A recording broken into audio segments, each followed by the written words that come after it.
और आपका स्वागत है टीवी 9 भारतवर्ष के इस बुलेटिन में। आपके साथ मैं हूं सुमेरा खान। इस वक्त की बड़ी खबर आपको बता दें, डोनाल्ड ट्रंप ने अभी कार्यभार नहीं संभाला है, लेकिन मिडिल ईस्ट में हालात तेजी से बदलने शुरू हो गए हैं। लेबनान में इजराइल के हमले तेज हो चुके हैं। आईडीएफ ने विनाशकारी बमों से हिजबुल्ला को बारूदी चोट पहुंचाई है। पलटवार हिजबुल्ला की तरफ से भी हुआ है। हिजबुल्ला ने इजराइल के मिलिट्री बेस पर मिसाइल अटैक किया है। उधर ट्रंप के सबसे भरोसेमंद ने दावा किया है कि अब ईरान के बुरे दिन शुरू होने वाले हैं। इस वक्त की बड़ी खबर इसी से जुड़ी हुई। हिजबुल्ला का इजराइल पर बड़ा हमला। हाइफा में नेवी बेस को निशाना बनाया गया। स्टेला मैरिस नेवी बेस पर हमले का दावा किया जा रहा है। हिजबुल्ला ने नेवी बेस पर दागी है मिसाइल।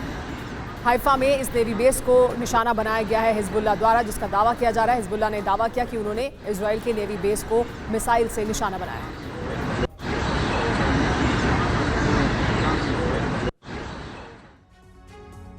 एक और बड़ी खबर, इजरायली एयरबेस पर भी बड़ा हमला हुआ है। हिजबुल्ला का एयरबेस पर अटैक देखने को मिला है। रमत डेविड एयरबेस पर मिसाइल से प्रहार किया गया है। एयर डिफेंस सिस्टम ने गिरा दी मिसाइल, लेकिन एयरबेस को निशाना बनाया गया। हिजबुल्ला ने इजरायली एयरबेस पर हमला किया। हालांकि एयर डिफेंस सिस्टम ने एक मिसाइल गिराई है और रमत डेविड एयरबेस पर मिसाइल का प्रहार नाकाम कर दिया गया।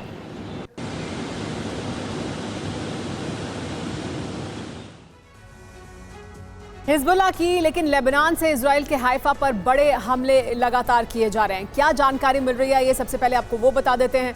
इजराइल पर लगातार हमले किए जा रहे हैं हिजबुल्ला द्वारा। बड़ी बात क्या है जानने के लिए, कासिम ब्रिगेड का आक्रमण हुआ है हाइफा पर। इसकी वजह से बारूदी प्रहार देखने को मिल रहा है। इजराइल के अहम ठिकानों पर बारूदी वर्षा की जा रही है। बड़ी बात यह है, हाइफा में 2 मिलिट्री बेस पर मिसाइल अटैक किया गया है, तो 2 अलग अलग मिलिट्री बेस को निशाना बनाया गया है। सबसे पहले स्टेला मैरिस नेवी बेस पर हमला किया गया मिसाइल द्वारा। इसके अलावा रमत डेविड एयरबेस पर भी हमला किया गया मिसाइल द्वारा। दोनों बेस रणनीतिक रूप से बहुत अहमियत रखते हैं इजराइल के लिए और इस वजह से इन्हें टारगेट किया गया है। ये बड़ी वजह है इनको निशाना बनाने की। इजरायली सेना बेस से निगरानी करती है और इसी वजह से इन दोनों बेस को चुना गया, उनको निशाना बनाया गया।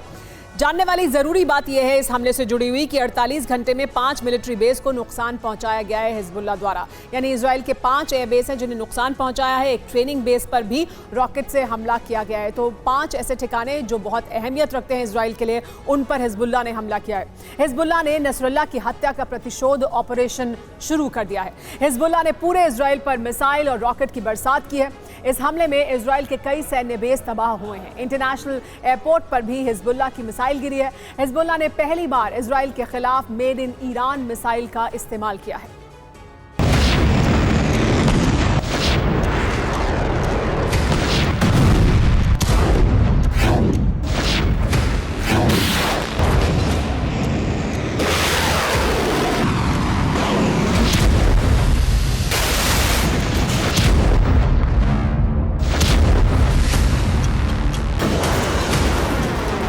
नसरुल्लाह की मौत के 40वें दिन हिजबुल्ला ने उसे बारूदी श्रद्धांजलि दी और पूरे इजराइल पर बारूद बरसाना शुरू कर दिया।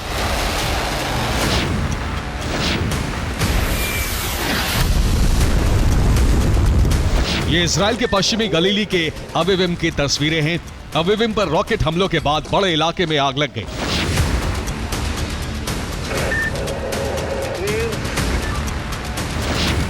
ऐसी ही आग इजराइल के हमलों से यमन में लगी थी।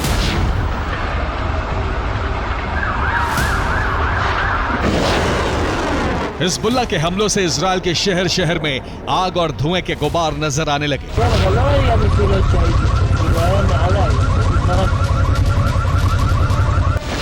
7 नवंबर की भोर होते ही हिजबुल्ला की मिसाइलें गरजी और इजराइल से विनाश की तस्वीरें आने लगी।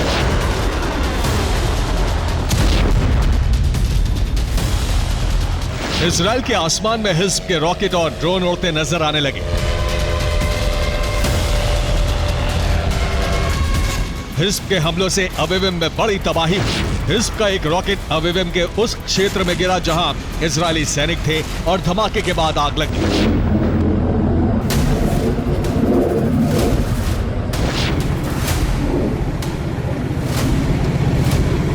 पश्चिमी गलीली क्षेत्र से आई तस्वीरें हिजबुल्ला के हमलों की तीव्रता बता रही हैं।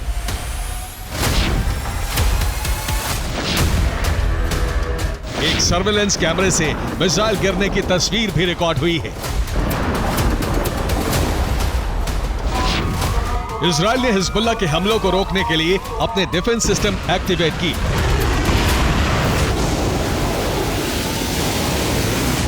लेकिन तेल अवीव में एक डिफेंस सिस्टम की मिसाइल गिरी और एक कार तबाह हो गई।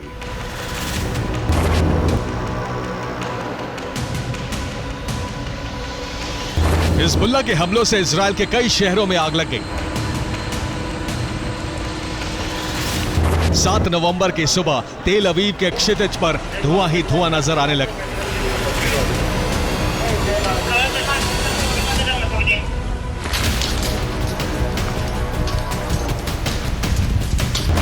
हिजबुल्लाह ने इजराइल के खिलाफ 36 ऑपरेशन चलाए। सुबह 9 बजे किरियत शिमोना पर रॉकेट हमले किए गए।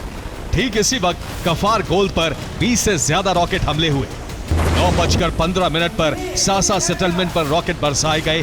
10:15 पर 188वीं आर्मर्ड ब्रिगेड के हेडक्वार्टर राबिया बेस पर हमले किए गए। 10:40 पर बैतुल्ला में मरकावा टैंक को टारगेट किया गया। हिजबुल्लाह का दावा है कि उसके हमले में कई इजरायली सैनिकों की मौत हुई है, लेकिन इजरायल ने अब तक एक आम नागरिक के मारे जाने की पुष्टि की है।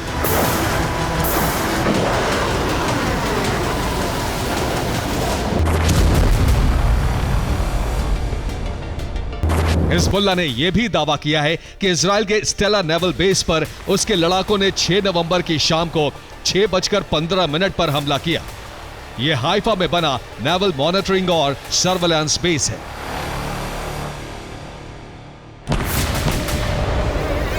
इजरायल पर अब तक इतनी बड़ी तादाद में हिजबुल्लाह ने हमले नहीं किए थे। 7 नवंबर को हिजबुल्लाह ने तेल अवीव के बेन गुरियन एयरपोर्ट को भी निशाना बनाया।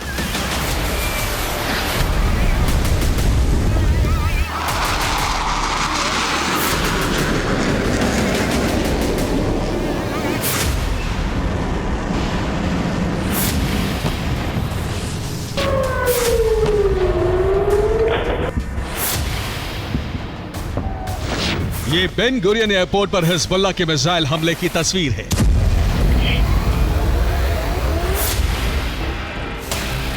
सर्वेलेंस कैमरे में रिकॉर्ड तस्वीरों में एक जोरदार धमाका दिखाई दे रहा है। एयरपोर्ट पर मौजूद यात्रियों ने भी मोबाइल फोन कैमरे में धमाके की तस्वीरें रिकॉर्ड की।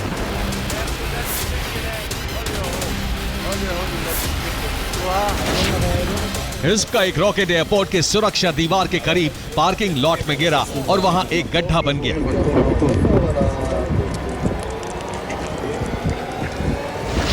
हिजबुल्लाह ने 60 मिनट में इजराइल पर 120 से ज्यादा रॉकेट बरसाए और इन हमलों के बाद इजरायली टारगेट के मैप का वीडियो भी जारी किया।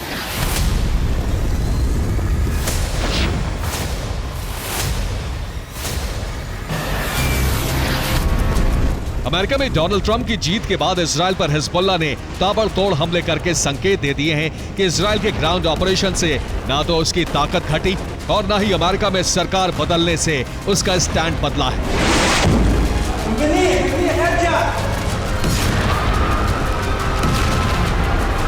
हिजबुल्लाह प्रमुख नईम कासिम ने ऐलान कर दिया है कि हिजबुल्लाह युद्ध विराम की भीख नहीं मांगने वाला, चाहे बरसों बरस तक जंग लड़नी पड़े। हिजबुल्लाह ने ऐलान कर दिया है कि इजराइल पर वो अपनी सबसे ताकतवर और लॉन्ग रेंज मिसाइलें बरसाने को तैयार है।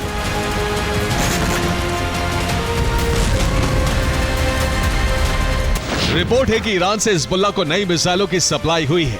ईरान के मित्र देश रूस से भी हिज्ब को हथियार ट्रांसफर किए जा रहे हैं। हिजबुल्लाह ग्राउंड ऑपरेशन के लिए तैयार हो रहा है। इसके साथ ही इजराइल पर मिसाइल हमले भी बढ़ाए जाने वाले हैं। ट्रंप के जीतते ही रूस ईरान ने इजराइल के साथ महासंग्राम के संकेत दे दिए हैं और ये जंग अमेरिका के लिए बड़ी मुश्किल बनने की ओर बढ़ रही है। Bureau report, TV9 Bharatvarsh. और इस वक्त की बड़ी खबर, ट्रंप की जीत से ईरान कमजोर होगा। पूर्व अमेरिकी राजदूत ने यह बड़ा दावा किया है। ट्रंप ईरान को अलग थलग और कमजोर करेंगे। पूर्व राजदूत ब्रायन हुक ने CNN पर यह दावा किया कि डोनाल्ड ट्रंप कमजोर करेंगे ईरान को। अगर जंग होती है तो ईरान और कमजोर होगा, क्योंकि डोनाल्ड ट्रंप के निशाने पर रहेगा ईरान। जो नीति डोनाल्ड ट्रंप की रहने वाली है, इसको लेकर ये बड़ी जानकारी पूर्व राजदूत ब्रायन हुक ने CNN पर की है।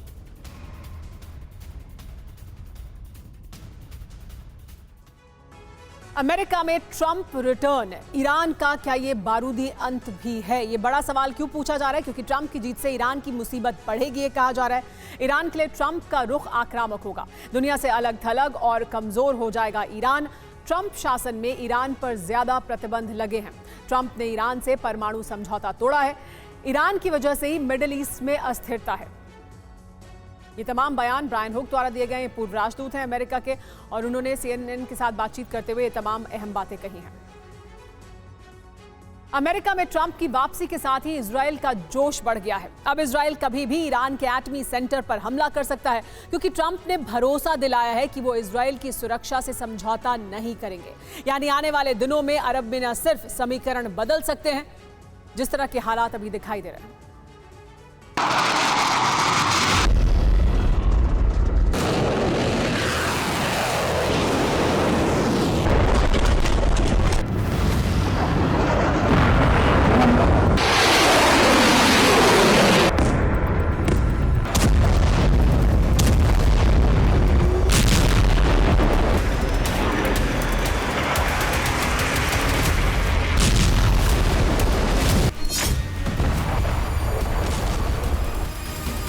अब अरब के समीकरण बदलने वाले हैं, क्योंकि अब अमेरिका में बाइडेन राज खत्म हो चुका है।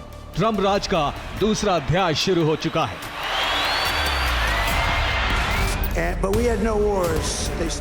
ट्रंप ने चुनाव जीतते ही इसका ऐलान भी कर दिया कि वो इजराइल की सुरक्षा के लिए किसी भी हद तक जा सकते हैं, फिर चाहे टकराव ईरान से ही क्यों ना हो। एक तरफ ईरान इजराइल को दहलाने के लिए ईरानी प्रॉक्सी को मजबूत कर रहा है, उन्हें उकसाकर हमले का प्लान बना रहा है। दूसरी तरफ इजराइल ने ईरानी प्रॉक्सी संगठनों के ठिकानों पर हमले शुरू कर दिए हैं। बेंजामिन नेतन्याहू ने ट्रंप को जीतने पर बधाई दी, और इस बधाई संदेश के पीछे बेंजामिन की ख्वाहिश है कि ट्रंप अब ईरान से मुकाबला करने में उनकी मदद करेंगे। इजराइल के संकट काल में बाइडेन की नीति रक्षात्मक ही रही। वो लगातार इजराइल पर यह दबाव बनाते रहे कि इजराइल बैकफुट पर ही रहे।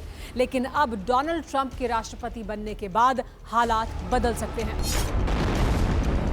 और असर देखिए, ट्रंप की जीत का जश्न अमेरिका में मनाया जा रहा था, और इस बीच इजराइल ने लेबनान से सीरिया तक ताबड़तोड़ हमले करके जता दिया कि अब इजराइल रुकने वाला नहीं। अब इजराइल का विस्तार होकर रहेगा, ग्रेटर इजराइल बनकर रहेगा। बेंजामिन नेतन्याहू के इस हौसले के पीछे डोनाल्ड ट्रंप की जीत है। अब सवाल उठ रहा है, इजराइल को लेकर ट्रंप का सबसे पहला कदम क्या होगा? क्या इसी तरह अमेरिका की मदद जारी रहेगी, या फिर अमेरिका युद्ध में उतरेगा? डोनाल्ड ट्रंप ये साफ कह भी चुके हैं कि वो शांति के पक्षधर हैं, फिर चाहे इसके लिए बारूद का ही इस्तेमाल क्यों ना करना पड़े। दुनिया भर के रक्षा विशेषज्ञ आशंका जता रहे हैं कि ट्रंप इजराइल को लेकर बड़ा कदम उठा सकते हैं। खास तौर से ईरान के बढ़ते कद को लेकर जरूर कुछ करेंगे, जिसमें ट्रंप ईरान पर प्रतिबंध बढ़ा सकते हैं, जिसमें ईरान के परमाणु कार्यक्रम पर संपूर्ण बैन लगाया जा सकता है। अगर ईरान नहीं मानता है तो ईरान के न्यूक्लियर सेंटर पर हमला किया जा सकता है। इसके लिए इजराइल को हरी झंडी दी जा सकती है। इसके अलावा तीसरा विकल्प है कि अमेरिका ईरान में खामनेई सरकार को गिराकर पहलवी राज फिर से कायम करवा सकता है, जिससे ईरान इजराइल के टकराव खत्म हो जाएगा। कुल मिलाकर अमेरिका की कोशिश रहेगी कि वो ईरान की न्यूक्लियर महत्वाकांक्षा को नष्ट करके उसे समझौते के लिए मजबूर करे। अमेरिका में इजराइल के राजदूत रहे माइकल ओरेन ने एक इंटरव्यू में इसका इशारा दिया है कि जनवरी में शपथ लेते ही ट्रंप एक तरफ बाइडेन की तमाम नीतियों में बदलाव करेंगे, जिसमें सबसे अहम होगी इजराइल की सुरक्षा और ईरान को बैक। ट्रंप अरब के हालात पर फैसला जरूर लेंगे, लेकिन इस बार उनके पिछले कार्यकाल की तरह ये उतना आसान नहीं होगा, क्योंकि ईरान परमाणु हथियार बना चुका है और अब रूस खुलकर उसके साथ आ चुका है, जिसने ईरान, चीन और नॉर्थ कोरिया के साथ मिलकर एक गठबंधन बना लिया है। यानी ईरान इजराइल के सामने झुकेगा, इसके आसार कम है। ऐसे में ट्रंप के सामने सिर्फ ईरान की न्यूक्लियर साइट तबाह करने का विकल्प ही आखिरी हो सकता है।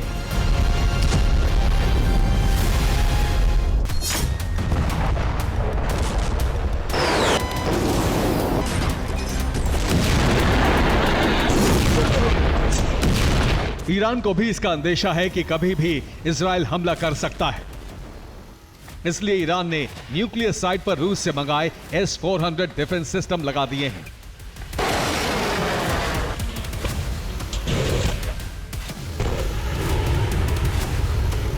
इसके अलावा अपने फाइटर जेट वॉर रेडी कर दिए हैं, लेकिन इजराइल के लिए खतरा न्यूक्लियर हमले का है, क्योंकि परमाणु कार्यक्रम पर निगरानी रखने वाली यूएन एजेंसी IAEA यानी इंटरनेशनल एटॉमिक एनर्जी एजेंसी ने भी दावा किया है कि ईरान परमाणु हथियार बना चुका है या फिर बनाने के बेहद करीब है।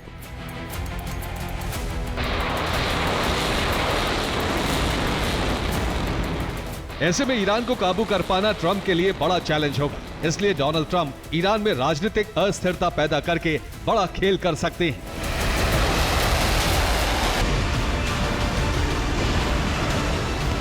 इसके लिए खामनेई शासन का अंत करके पहलवी शासन को फिर से लाया जा सकता है। ट्रंप की जीत के बाद से ही निर्वाचित क्राउन प्रिंस रजा पहलवी को वापस ईरान लाने की हलचल तेज हो गई है।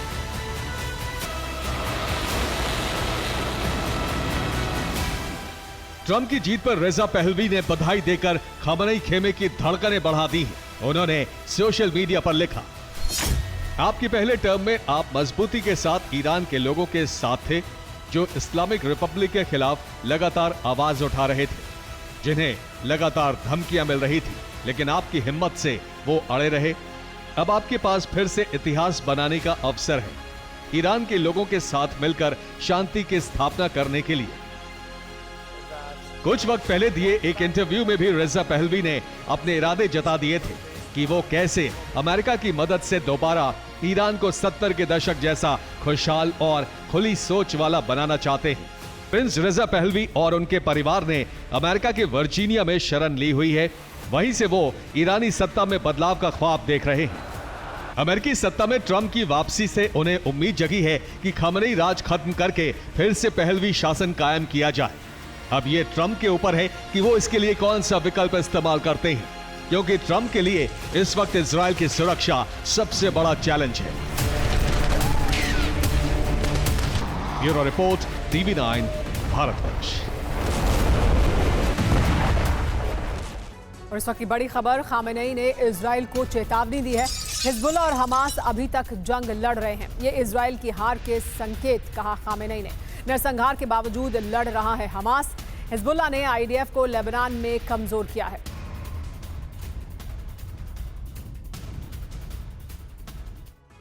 ईरान ने चेतावनी दी है। ये नई चेतावनी क्या महायुद्ध की आशंका भी है? क्या इसकी वजह से महायुद्ध की आशंका बढ़ गई है? आपको बताएं क्या कहा गया है।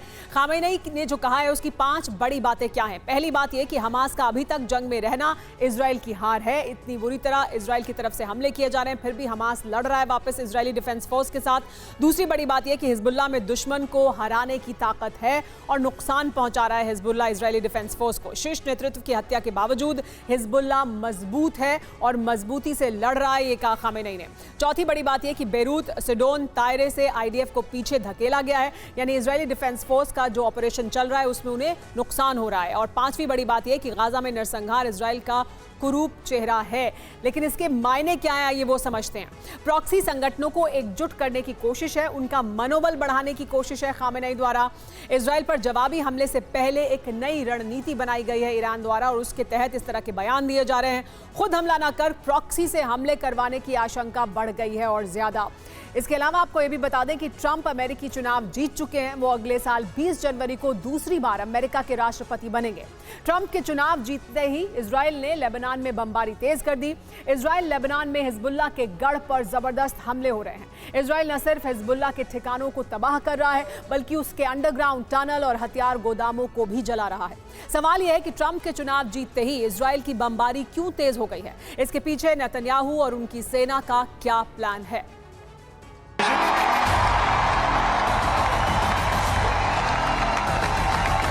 अरब युद्ध, रूस यूक्रेन जंग, उत्तर कोरिया और ताइवान फ्रंट। युद्ध के जितने भी फ्रंट हैं, उसकी डोर अब जिस एक शख्स के हाथ में है वो है डोनाल्ड ट्रंप। किस जंग का क्या होगा, किस देश का भविष्य क्या होगा, ये अब अमेरिका के नए राष्ट्रपति बनने जा रहे ट्रंप तय करेंगे।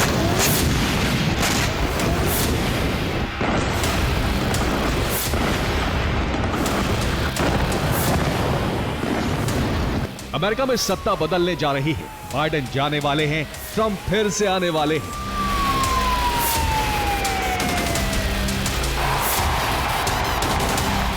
ट्रंप दूसरी बार अमेरिका के राष्ट्रपति बनने जा रहे हैं।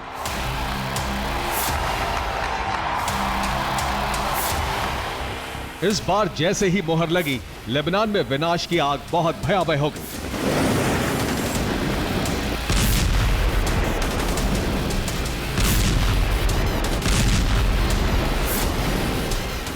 अमेरिका में चुनावी परिणाम है, सुपर पावर की सत्ता समीकरण बदली तो हिजबुल्लाह को पूरी तरह से खत्म करने का नया अभियान लॉन्च कर दिया।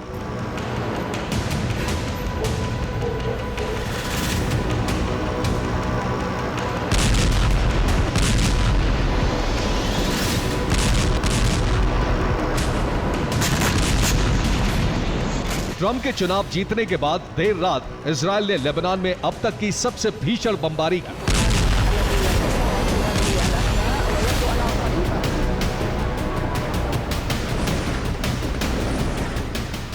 बेरूत, दाहिया, बेका, बालबेक में सबसे खतरनाक हमले किए गए। इस बमबारी में हिजबुल्लाह के 60 से ज्यादा लड़ाके मारे गए।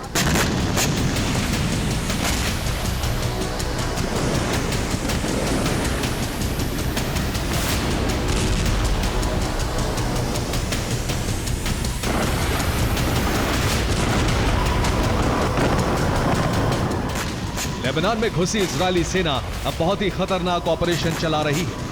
कंट्रोल ब्लास्ट के जरिए पूरी की पूरी बस्ती, पूरे के पूरे गांव को इस तरह से समतल किया जा रहा है।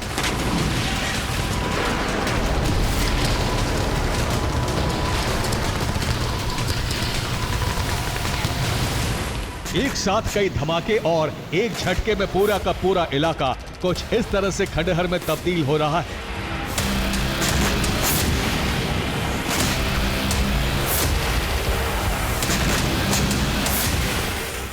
इजरायली एयरफोर्स ने पहली बार बेरूत एयरपोर्ट के पास जबरदस्त बमबारी को अंजाम दिया है। एक के बाद एक कई विस्फोट से बेरूत एयरपोर्ट बुरी तरह दहल गया।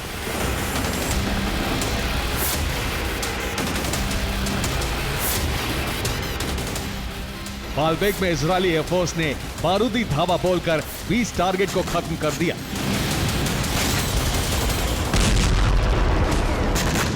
बालबेक में आईडीएफ ने हिजबुल्लाह के सबसे पुराने हेडक्वार्टर को तबाह कर दिया।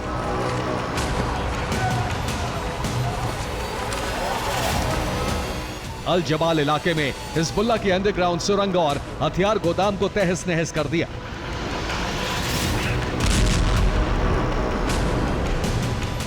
बेरूत के दाहिया में भी इजरायल ने 1 दर्जन हवाई हमले किए। हमले में हिजबुल्लाह का हेडक्वार्टर, हथियार गोदाम और लॉन्च साइट तबाह हो गई।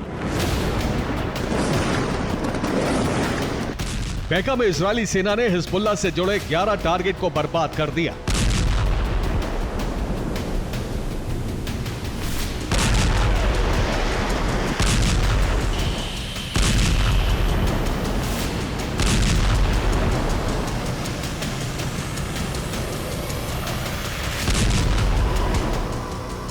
बेरूत का दाहिया, बालबेक और बेका लेबनान की ये वो 3 इलाके हैं जो हिजबुल्लाह के गढ़ हैं। इन्हीं 3 इलाकों में हिजबुल्लाह के इंफ्रास्ट्रक्चर हैं, यहीं से वो ऑपरेट करता है। यही वजह है कि इजरायली सेना अब इन तीनों इलाकों को शमशान बना रही है।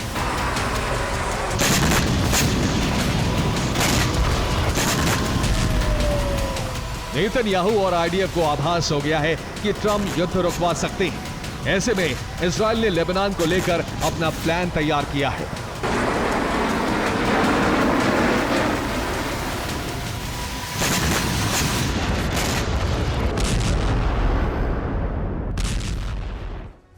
और इस वक्त की बड़ी खबर, जीत के 2 दिन बाद पुतिन ने ट्रंप को बधाई दी है। पुतिन ने कहा है कि मैं ट्रंप से बात करने को तैयार हूं। पुतिन ने डोनाल्ड ट्रंप की तारीफ भी की है।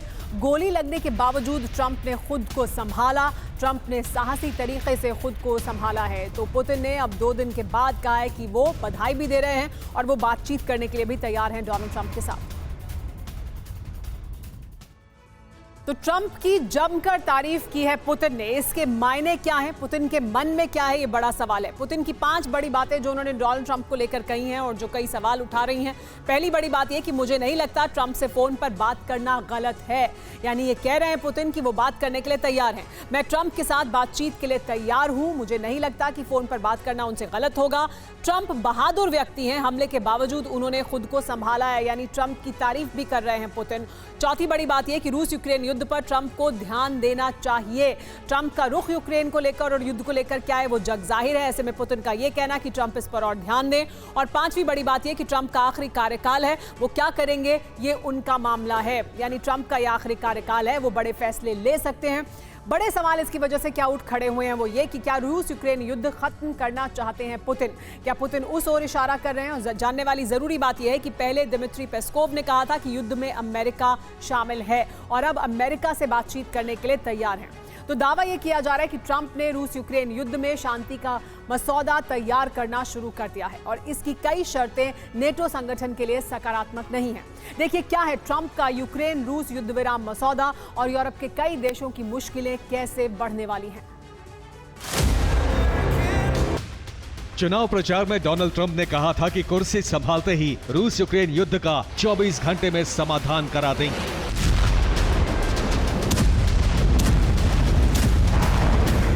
लेकिन जिस दिन ट्रंप ने चुनाव जीता उसी दिन से रूस ने यूक्रेन पर बड़े हमले शुरू कर दिए हैं।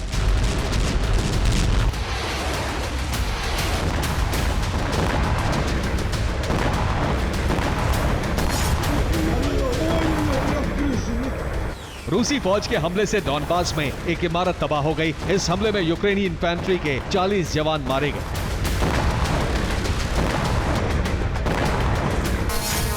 कीव पर रूस ने ड्रोन हमले किए और इससे एक इमारत में आग लग गई। रूस ने कीव पर कई ड्रोन हमले किए और एक हमले में रिहायशी इमारत तबाह हो गई। 6-7 नवंबर को रूस ने यूक्रेन के कई शहरों पर रॉकेट और मिसाइल हमले किए। अब ट्रंप के ऊपर इस जंग को रुकवाने का दबाव है। खबर है कि ट्रंप ने रूस यूक्रेन का समझौता कराने के लिए शांति का मसौदा तैयार करना शुरू कर दिया है।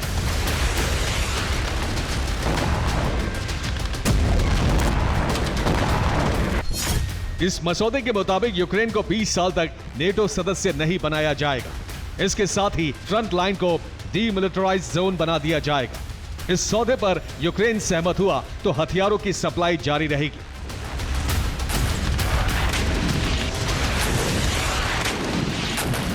ट्रंप के इस मसौदे का मतलब रूस और यूक्रेन के बीच एक बड़ा बफर जोन बन जाना है, जिसे रूस की रणनीतिक जीत माना जाएगा। यूरोपियन मीडिया की रिपोर्ट है कि ट्रंप की जीत क्रेमलिन के लिए अवसर बनकर आई है। अब यूक्रेन के समर्थन के लिए अमेरिका प्रतिबद्ध नहीं रहेगा। यूक्रेन के भविष्य पर अनिश्चितता के बादल मंडरा रहे हैं।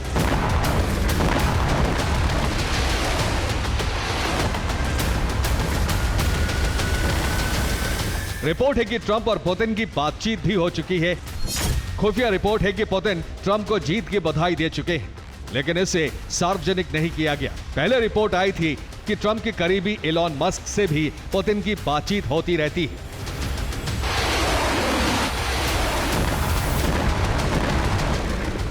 माना जा रहा है कि ट्रंप यूक्रेन की मदद पर अरबों डॉलर नहीं खर्च करना चाहते हैं, क्योंकि ट्रंप अपने चुनाव प्रचार में भी कह चुके हैं कि यूक्रेन के राष्ट्रपति अरबों डॉलर की मदद ले जाते हैं।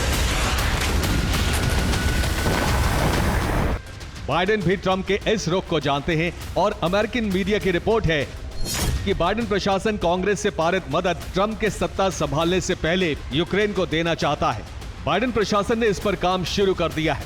जनवरी से पहले यूक्रेन को 50,000 करोड़ रुपए की मदद दी जा सकती है।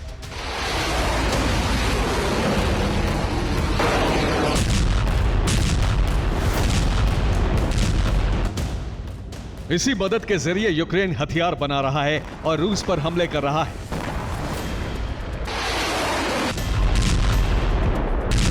छह नवंबर को यूक्रेन ने रूस के दागिस्तान में नेवल बेस पर हमले किए। यूक्रेन के एक ड्रोन ने 1500 किलोमीटर की दूरी तय करके रूसी मिसाइल कैरियर को निशाना बनाया। यूक्रेन के इस हमले में रूस के 2 डिस्ट्रॉयर तबाह होने की रिपोर्ट है। यूक्रेन भले ही रूस पर हमले कर रहा है, लेकिन पुतिन नाम के संकट से निपटने के लिए अमेरिका का साथ खड़े रहना जरूरी है।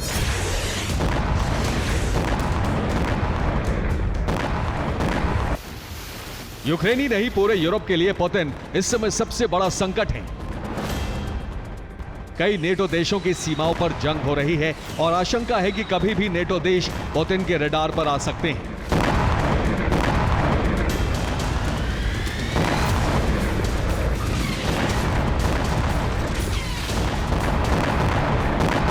ट्रंप के सत्ता में आने के बाद नेटो की भी चिंताएं बढ़ गई हैं। दुनिया में ट्रंप की वापसी को नेटो के लिए मुश्किल माना जा रहा है और इसके पीछे है नेटो के लिए ट्रंप का रुख। ट्रंप ने अपने चुनाव प्रचार में भी साफ कहा था कि नेटो देशों को सुरक्षा देने में अमेरिका सबसे ज्यादा खर्च करता है और अब उन्हीं देशों को सुरक्षा दी जाएगी जो डिफेंस बजट बढ़ाने वाले हैं। नेटो पर ट्रंप के इस रुख से यूरोप के देश चिंता में हैं। यूरोप के सभी देश अपनी रक्षा के लिए अमेरिका पर निर्भर हैं और युद्ध काल में ट्रंप का सत्ता में आना यूरोपीय देशों के लिए मुश्किल भरा हो सकता है। पुतिन के डर से यूरोप के नेटो देश अपनी अपनी आत्मरक्षा की तैयारी में जुटे हैं और अब पोलैंड के वित्त मंत्री ने साफ कहा है कि अमेरिका पर भरोसा नहीं किया जा सकता। रोदास्लो सिरकोस्की ने कहा है कि यूरोप को तुरंत अपनी आत्मरक्षा की जिम्मेदारी उठानी होगी। यूरोप को अपनी रक्षा के लिए आत्मनिर्भर बनना जरूरी है। यूरोप के सामने सबसे बड़ा संकट है डिफेंस बजट पर खर्च बढ़ाना। ट्रंप साफ साफ कह चुके हैं कि नेटो के डिफेंस बजट जितना अमेरिका अकेले खर्च करता है, उतना पूरे यूरोपीय देश मिलकर भी नहीं करते। और इस बीच बड़ी खबर, पुतिन ने भारत की तारीफ की है। भारत महाशक्तियों में शामिल होने का हकदार है। भारत के साथ रूस के संबंध बहुत मजबूत हैं, कहा पुतिन ने। भारत तेजी से आर्थिक प्रगति कर रहा है। आर्थिक प्रगति में दुनिया का नेतृत्व कर रहा है भारत।